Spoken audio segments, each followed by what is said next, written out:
Médiaté décline toute responsabilité quant aux propos tenus dans cette émission. La spiritualité pour les nuls vous est présentée par la Centrale Coworking d'Amos.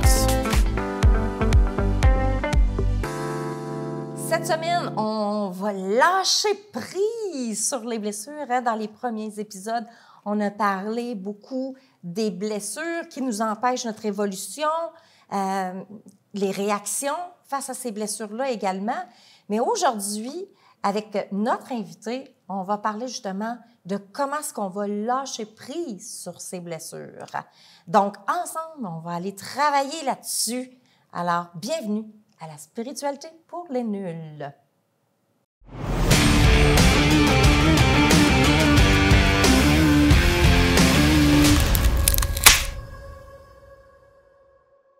Marie-Pierre Brien, bonjour. Bonjour.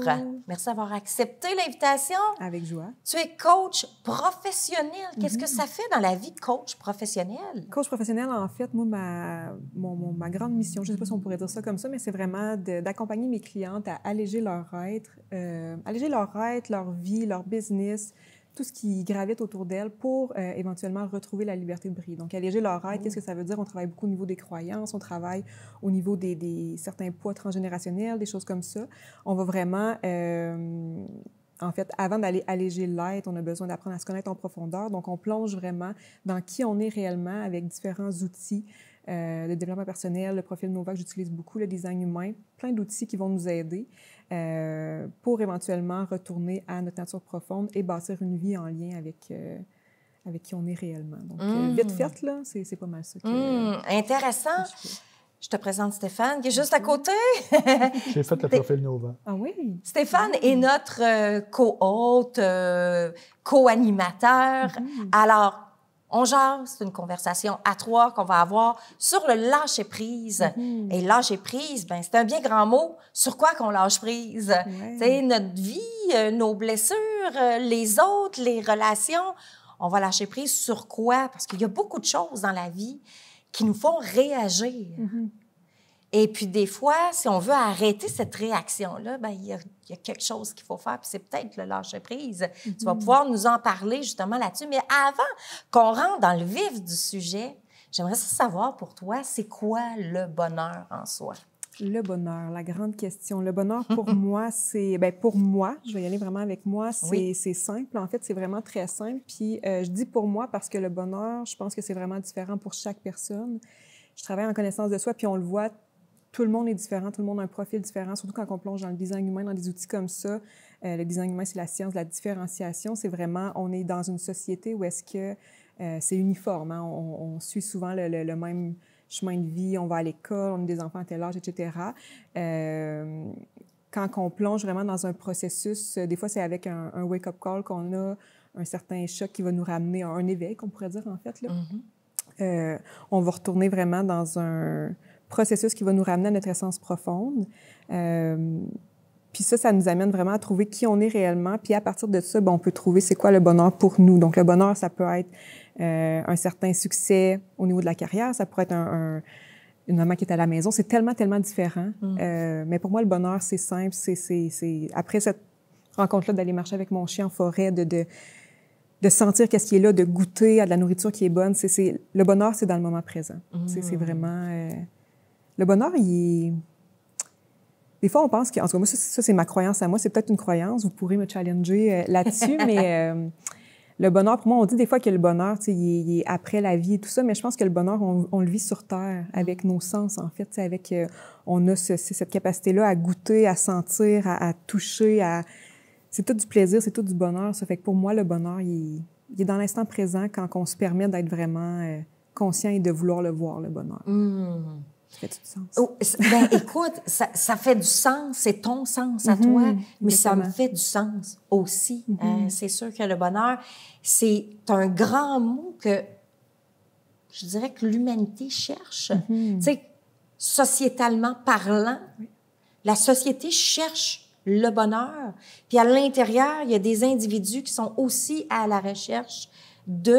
Tu sais, c'est une infime partie du monde qui est conscient que le bonheur est là pour soi. c'est en dedans. Mais des fois, là, on vit toutes sortes de choses dans la vie. On est marqué par plein de choses. Des fois, il y a des traumatismes qui te marquent à vie. Puis là, tu essaies de te sortir de là, puis il y a un vide qui est là, où il y a un freinage, il y a des limitations à atteindre ce sens-là, cet équilibre-là. Exactement. Puis tu sais, là, on parle d'événements peut-être plus douloureux, puis on peut avoir aussi, en fait, on accède à ce qu'on pensait qui était le bonheur, puis on se sent vide à l'intérieur. Donc, tu sais, le bonheur, c'est quelque chose c'est jamais quelque chose d'extérieur. On pourrait vivre dans le plus beau paradis du monde, puis on pourrait se sentir complètement vide à l'intérieur. Donc, le bonheur, c'est vraiment pour moi, en tout cas, encore une fois, pour moi, c'est de créer son paradis à l'intérieur de soi. Ouais. Ça, j'aimerais ça. Dans l'émission, il y a toujours un mot-clé qui ressort. Ça, c'est le mot-clé d'aujourd'hui. Ressentir le bonheur, c'est le paradis. Pas sur Terre. C'est le paradis pour son univers. Exactement, oui. On retient ça? On met ça par écrit. Il y a chaque personne qui est venue en tant qu'invité dans l'émission, il est ressorti un mot-clé de ça. Puis c'est profond. Puis ça, moi, je le dis, hein, je le prends, tu me l'as partagé, ce mot-là. Oui. Je le mets dans mon cœur. Tchouc!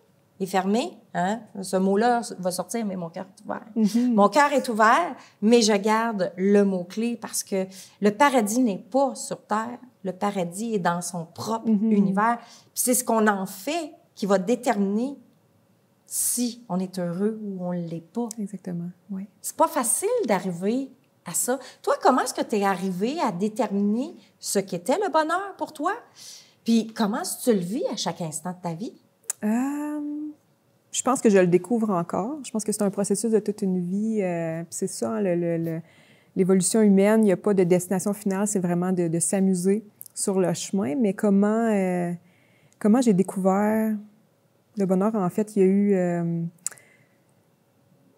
je pense que c'est pas tout le monde qui a besoin d'avoir ça, mais il y a eu un moment... C'est pas un espèce de choc, comment je pourrais dire ça? Il y avait un profond mal-être, en fait. Je me suis rendue peut-être... pas au fond, je sais pas, il y avait un profond mal-être qui était là.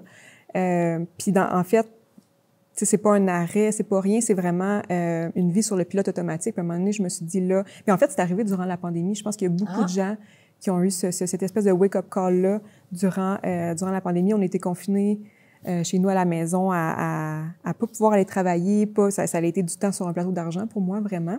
J'ai appris à m'arrêter. J'ai appris, en fait, je pense que j'ai réappris à ressentir, j'ai réappris à accueillir tout ce qui était là, que ça soit des joies avec mes enfants qui étaient là avec moi au quotidien, que ça soit de l'anxiété, du stress, de la douleur. J'ai appris à accueillir alors que souvent j'étouffais ou j'essayais d'éviter ou j'essayais de remettre ça sous le tapis un petit peu. Donc, je suis partie un petit peu dans tous les sens, mais je ne sais pas si ça répond à la... Non, ça répond. Dans le fond, tu as essayé d'éviter tous les aspects négatifs qui pouvaient rentrer dans ta vie, mais tu les accueillais, tu les faisais rentrer et tout ça, mais là, pas tout ça, j'ai pas le temps de m'occuper de ça, tu sais, un peu comme la vaisselle qu'on empile, pas le temps, on fait d'autres choses, pas le temps, tu sais, ou le ménage, ou un paquet de choses que dans notre vie qu'on n'a jamais le temps pour. Tu sais, les gens cherchent après le temps. Pourtant, il y a 24 heures dans une journée, tu sais, mais on dit toujours, j'ai pas le temps de faire ça. J'ai pas le temps de faire ça. On s'arrête pas. On prend pas le temps. Ouais. Exact. Là, toi, tu t'es déposé. C'est quelque chose qui a été imposé pour que tu décides de te déposer. Exactement. Puis à travers ça, en fait, je me suis rendu compte que je me connaissais pas du tout.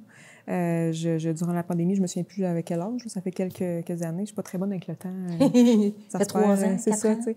Mais je me suis rendu compte que je me connaissais pas du tout, puis que j'avais bâti une vie qui, peut-être à l'extérieur, avait l'air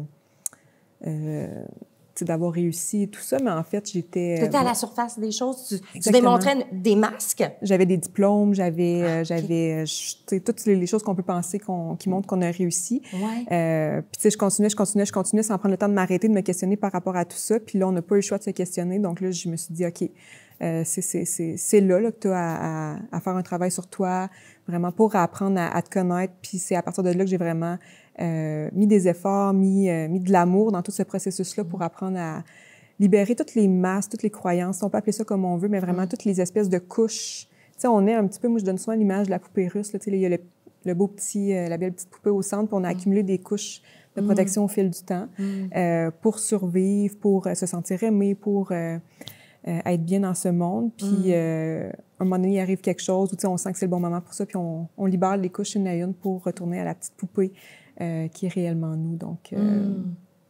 Toi, Stéphane, as-tu vécu quelque chose comme ça dans ta vie qui t'a amené à une introspection? Parce que c'est un peu une introspection que tu as vécue. Exactement. Ben, t'es lâché prise. Comment je pourrais dire ça?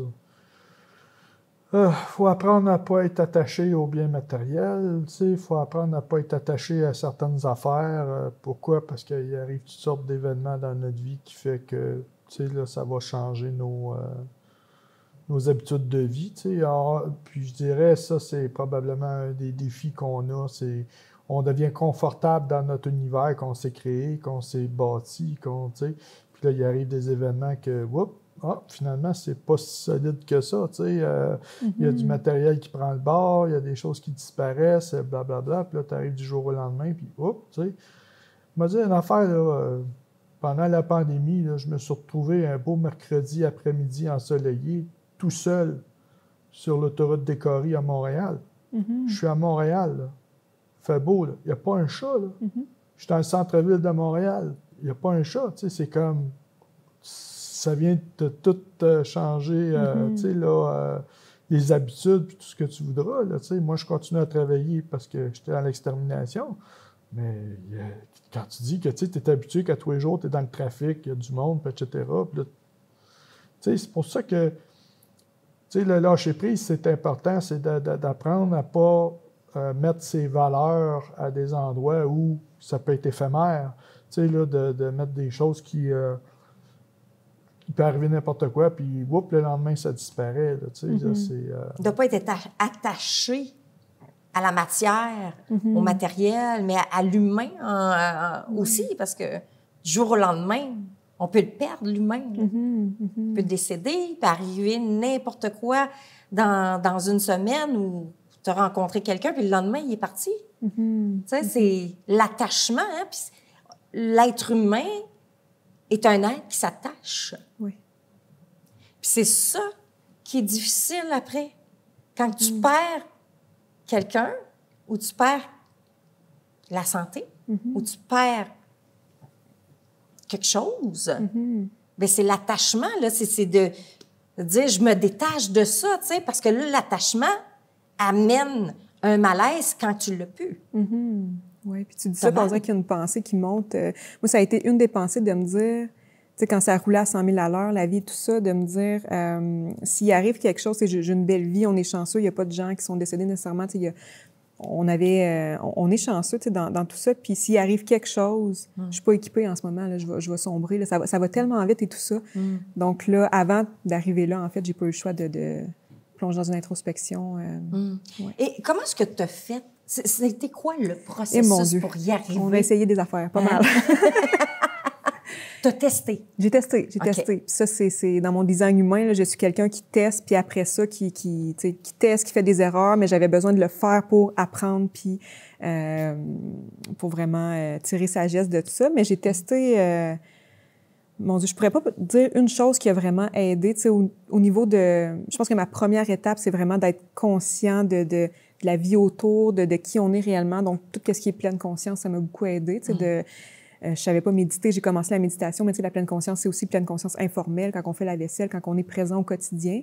Fait que de vraiment comme de plonger là-dedans. Puis après ça, ça a été différents outils qui m'ont aidé. C'est souvent des outils. Ceux qui m'ont le plus aidé, je suis allée les rechercher après ça pour les appliquer dans ma pratique. Donc, tu sais, qu'est-ce qui est coaching transformationnel, design humain, il y en a plein qui m'ont aidé. Mais c'est super important pour moi de toujours dire de ne jamais remettre son pouvoir entre les mains d'un outil. Tous les outils, pour moi, il n'y en a pas un qui est meilleur que l'autre. Si je dis ça, c'est parce que je vais vouloir souvent vous vendre quelque chose. Ça, c'est ma conception à moi. Mais vraiment, tous les outils, on prend ceux qui nous font du bien, puis c'est tout là pour nous faire des prises de conscience. Les réponses sont vraiment tout à l'intérieur de nous, puis là, on revient encore au paradis intérieur, tout ça, mais c'est ce qui fait du sens pour moi. Ouais. Pour toi, Steph? Ben, c'est ça, comment je peux dire? Tu sais, c'est comme, on l'a dit, on a deux façons d'apprendre. T'as la sagesse puis la souffrance. Fait que quand tu vis des choses comme ça, ben c'est soit que tu vas chercher justement l'apprentissage de façon sage, c'est-à-dire par des formations, toutes sortes d'affaires comme ça. Des outils, c'est ça. Il y en a que ça va être plus à l'aise que d'autres. Tu sais, ça dépend de ton point de vue, de ce que tu vis en ce moment. C'est pas ça qui manque au niveau des outils. Puis il n'y en a pas un qu'on peut dire que la vérité, toute la vérité, rien que la vérité, dit je jure. C'est pas. Fait que tu sais, c'est pour ça que quand on expliquait tantôt, quand on prenait nos cours de danse, on est allé chercher plusieurs professeurs. On est chercher ce qu'il y avait de bon chez chacun d'eux pour justement créer notre propre style, notre propre version, notre propre qui, là, nous, on est à l'aise, puis que là, on se sent bien. C'est le même principe un peu dans ces choses-là, c'est qu'en allant chercher ce qui est bon chez chacun, là, on peut créer notre propre style, comme on veut, notre propre univers, puis quelque chose qui fait du sens, puis qu'on est bien dedans. Parce que, tu sais, on est confronté, la vie nous confronte à des situations inconfortables, à des humains qui ont des blessures et que nous avons les blessures similaires qui nous font réagir à chaque fois qu'ils ouvrent la parole ou qu'ils font un geste. Ils pèsent sur nos pitons. Oui, c'est ça, exactement. Là. Donc, faut arriver à un moment donné, je te pose la question, est-ce qu'il faut arriver à un moment donné à se dire, comme tu as fait, OK, là, je suis tannée d'être confrontée à qu'est-ce que je fais? Donc, je lâche prise. Je lâche prise sur l'extérieur. Puis, je m'en vais réconforter mon intérieur. Je m'en vais voir qu'est-ce qui se passe en dedans. Oui. En même temps, quand on parle du lâcher prise depuis tantôt, comment ça résonne pour vous le mot lâcher prise? Si je dis lâcher prise, là, comment ça résonne dans votre corps, à vos oreilles? Bien, pour moi, lâcher prise, je te dirais, c'est d'être sans attente. Okay. Tu sais, de ne pas s'attendre de se détacher d'eux. Parce qu'on est trop des êtres qui s'attachent rapidement, puis après ça, qui est meurtri parce qu'il faut se détacher de quelque chose. Tu sais? Moi, c'est ce que ça résonne en moi. Oui, ça fait beaucoup de sens. Puis moi, dans ma perception à moi, le lâcher prise, il y a une espèce de... Pour moi, à mes oreilles, ça sonne un peu négatif. Tu sais, lâcher, il y a comme quelque chose d'un abandon, prise. On est-tu agrippé à quelque chose? Y a-t-il encore la notion de contrôle qui est là? Je me suis questionnée à un moment donné, c'est quoi le contraire du lâcher prise? Aussi, y a-t-il comme un autre côté? Puis pour moi, pour moi, encore une fois, c'est tout ce qui est au niveau de la confiance. Comment on arrive à lâcher prise? Comment... il y a toujours une histoire qui me revient en tête, un peu loufoque. Là. Je l'appelle mon histoire Guatemala caca. Je ne sais pas si j'ai le droit de compter ça ici. Mais écoute, on a le droit de tout dire. Là, en ce moment, on a le droit de pas mal dire des choses, là, à moins que mon directeur me dise on mettra des bip, bip, bip. C'est ça, ça devrait passer. Mais justement, dans mon éveil et tout, dans mon moment où est-ce que j'avais besoin de me redécouvrir, j'étais partie en retraite au Guatemala. J'avais des enfants qui étaient assez jeunes à ce moment-là. Je pense que ma fille, elle avait 6 mois ou... proche de ça. Puis j'avais dit, hey, là, j'ai pas le choix. J'ai besoin de partir, donc je pars pour aller prendre soin de moi. Seule? Je suis partie, en fait, avec un groupe de retraite, mais tu sais, seule de Mais pas avec tes enfants, non, pas avec ta famille. OK. Les enfants étaient bien en sécurité, dans l'amour et tout ça, avec mon conjoint, puis avec les grands-parents et tout ça. J'arrive au Guatemala avec beaucoup de culpabilité quand même, avec une espèce de, bon, j'ai-tu le droit de faire ça, etc. Et là, mon conjoint m'appelle. On s'appelle, en fait, pour savoir comment ça va et tout ça. Puis il me dit, hey, là, j'ai la gastro, les enfants ont la gastro, tout le monde a la gastro. Et là, moi, je suis à je sais pas combien de kilomètres. Puis là, je me dis, bon, OK, qu'est-ce que je peux faire en ce moment? Puis là, j'essayais de trouver des solutions, faire quelque chose à distance. Puis là, finalement, on finit par raccrocher. Je vais voir avec la gang qui s'amuse en haut. Puis là, je leur raconte ça. Tu sais, j'étais un peu dans les émotions, chercher des solutions. Puis là, ils disent, ben là, tu sais, lâche prise, tu peux pas rien faire ici. Et là, fâché, là, de me dire, voyons, faut faire quelque chose et tout ça. Puis là, après ça, c'était la plus belle chose qu'ils pouvaient me dire, en fait, parce que c'est la seule chose que je pouvais faire. Puis de lâcher prise, laisser aller cette situation-là, c'était en fait de faire confiance à mon conjoint qui avait toutes les ressources, là, qui n'allait pas super bien, mais quand même, qui avait quand même des ressources pour s'organiser à travers ça. Que mes parents aussi allaient l'aider, tu sais, faire confiance aux gens. C'est pas moi qui avais à contrôler ça à distance, c'est vraiment de leur donner le pouvoir aux gens, de faire confiance aux gens, faire confiance à à la vie, à plus grand que soi. Il y avait quelque chose, une espèce de confiance qui était soutenue là-dedans. Donc, ça a été un peu mon déclic. J'avais besoin d'expérimenter ça pour vraiment comprendre c'est quoi le lâcher-prise, là, pour vrai. Le lâcher-prise, laisser aller, peu importe comment qu'on le dit. C'est de faire confiance à moi d'abord, que j'ai fait le bon choix en étant ici parce que j'en avais besoin, puis ça m'a permis vraiment beaucoup de choses après, puis de faire confiance à tout le monde qui est dans Fait que dans le fond, tu t'es détaché. Oui, c'est ça. Tu t'es détaché de la situation que ton conjoint vivait. Parce que si tu avais resté attaché à ça, exactement. Là, tu aurais été très inconfortable avec toi-même. Tout le long du voyage, il aurait été caca. Exactement. Exactement. On peut dire... C'est ça, en fait. Elle dit les bons mots. C'est comme le père, si tu veux, qui pour le bien-être de ses enfants, exerce un certain contrôle. Là, la maison, si tu vas t'installer, là, le travail que tu vas aller faire, etc. Je t'ai trouvé une job à telle place. Tout est toujours fait en fonction de l'amour et du bien-être, mais ça reste que c'est une forme de contrôle tout le temps. Donc, quand on parle de lâcher prise, c'est des choses comme ça. C'est d'avoir certaines croyances. C'est toujours fait dans le sens du bien-être personnel et du bien-être de l'autre. Mais si l'autre t'a rien demandé, si l'autre veut vivre ce qu'il a à vivre, c'est un exemple qu'on donne, ça arrive à tout le monde, on dit aux enfants, mets pas ta main sur le poêle, tu vas te brûler. Tu te reviens la tête, tu mets la main sur le poêle. Fait que, tu sais, en quelque part, là, est-ce que tu vis une culpabilité? Est-ce que tu vis... Pourquoi? J'ai fait ma job. J'ai dit au kid de ne pas mettre sa main sur le poêle. Tu sais, la sagesse a parlé. Mais là, il est en train d'apprendre dans la souffrance. Exactement. Est-ce qu'il va y retoucher au poêle? Non. Exactement. Pourquoi? Parce qu'il n'a pas aimé son expérience. Fait que, tu vois-tu, il y a un lâcher-prise à faire dans ces choses-là, d'arriver et dire non, il faut qu'il vive ce qu'il a à vivre pour justement aller apprendre. Si je contrôle tout, la sagesse est là. Pourquoi? Parce que moi, je l'ai déjà vécu. Je sais qu'est-ce qui est bon, je sais qu'est-ce qui est pas bon, je sais qu'est-ce qui est souffrant, je sais qu'est-ce qui pour l'avoir passé au travers. Fait que mon enfant ou mon parent, whatever, n'a pas à vivre ce que moi j'ai vécu. Mais c'est le contraire. Oui. Ils sont venus ici, eux aussi, pour vivre ces choses-là. Fait que c'est pour ça qu'en quelque part, tu sais, quand on dit lâcher prise, c'est d'arriver puis dire, bon, ben écoute, est-ce que j'ai le pouvoir? Moi, j'ai fait ma job. Oh oui, c'est quoi ta job? C'est de la viser. Tu es libre de faire ce que tu veux. Cependant, voici ce qui pourrait arriver. Voici ce que tu pourrais vivre en ce moment.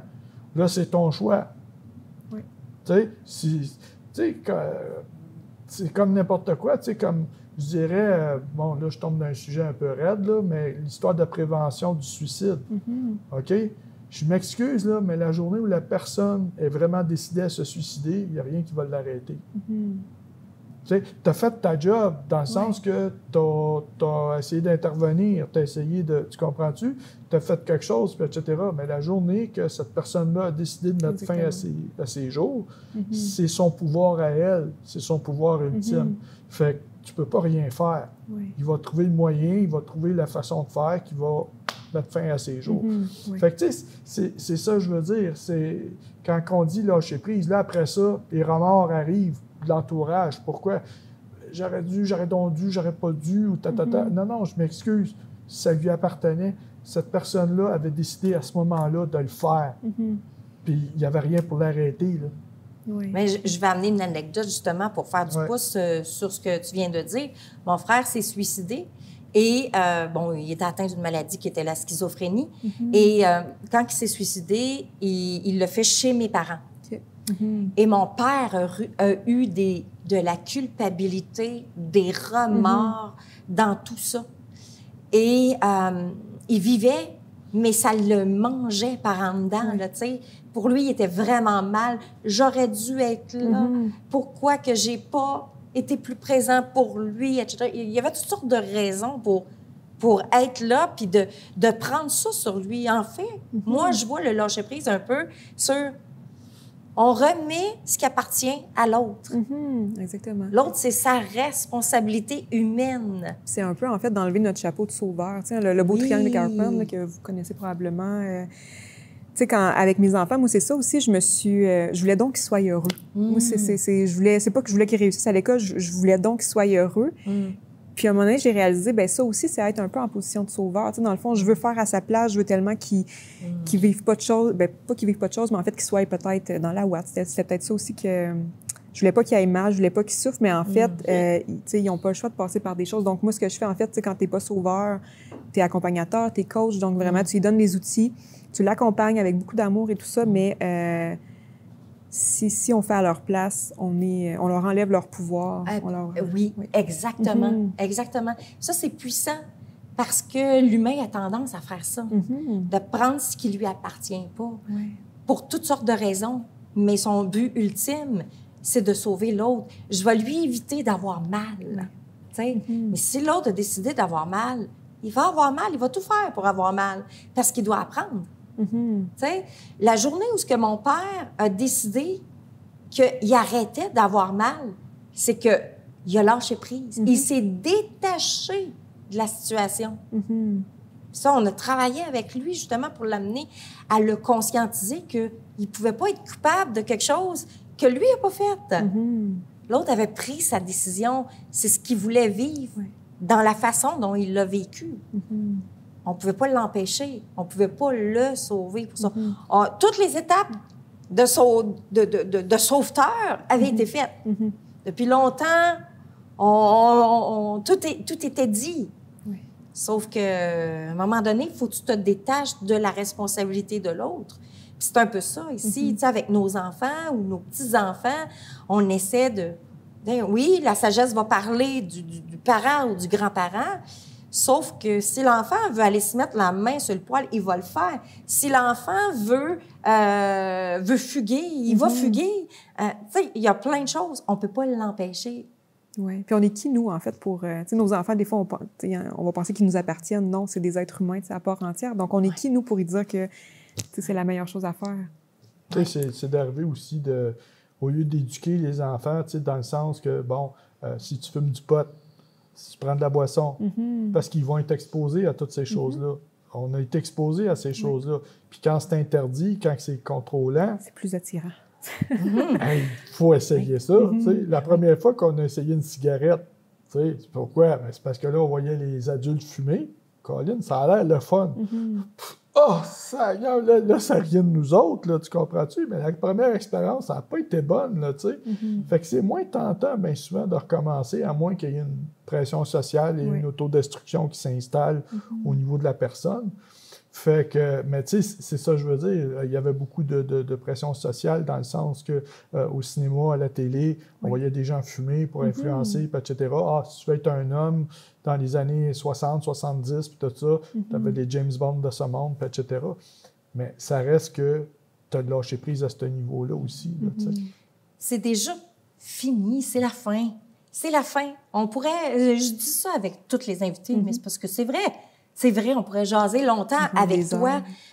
Et ça, c'est un sujet prenant, le lâcher-prise, parce qu'on a de la difficulté en tant qu'humain à lâcher prise. Donc, je vous invite à la maison d'avoir pris des notes, parce que tous les témoignages qui étaient ici, c'est souvent par les témoignages qu'on apprend, qu'on va chercher des informations pour nous aider à transcender des informations et des messages. Alors, la semaine prochaine, nous, on va se voir encore, c'est pas fini. On finit ça ici, là. Mais c'est pas terminé la semaine prochaine. On se voit pour une autre étape de la quête du bonheur. Ciao tout le monde!